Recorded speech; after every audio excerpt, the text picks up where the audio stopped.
Hi అండి, welcome to Preethi channel. ఎలా ఉన్నారు? ఈరోజు నేను మీకోసం చూపించబోయే రెసిపీ ఆవకాయ పులిహార రెసిపీ అండి. చాలా సింపుల్, మంచి స్పైసీ రెసిపీ.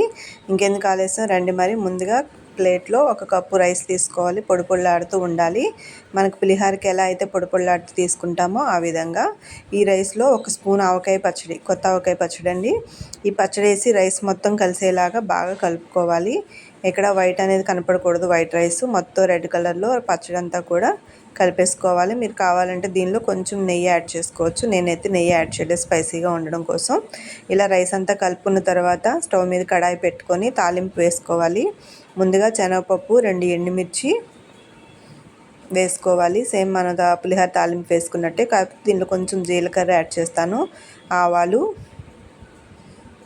కొంచెం కొత్తిమీర వేసానండి. కరివేపాకు ప్లేస్లో మీరు కరివేపాకు యాడ్ చేసుకోండి.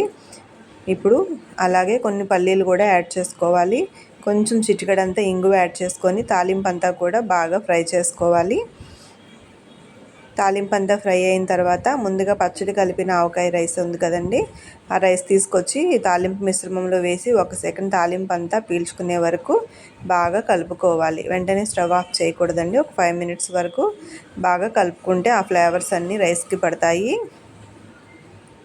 చూశారు కదా, రైస్ అంతా కూడా మిక్స్ అయింది. ఇంకేముందండి, ఇంతే. మనం చిటికలో మాట్లాడుతూ ఈ రెసిపీని చేసేయచ్చు. కర్రీస్ ఏం లేనప్పుడు చక్కగా ఇలా ఆవకాయ పచ్చడి ఉంటే ఆవకాయ పచ్చడితో ఆవకాయ పులిహార పెట్టేసేయండి. రెసిపీ మీకు ఎలా అనిపించిందో నాకు తెలియచేయండి. కిడ్స్కి లంచ్ బాక్స్లో కూడా చాలా బాగుంటుంది. Thank you for watching. కూడా ట్రై చేస్తారు కదా. ఈ రెసిపీ ఎలా అనిపించిందో నాకు కామెంట్ చేయండి. Thank you.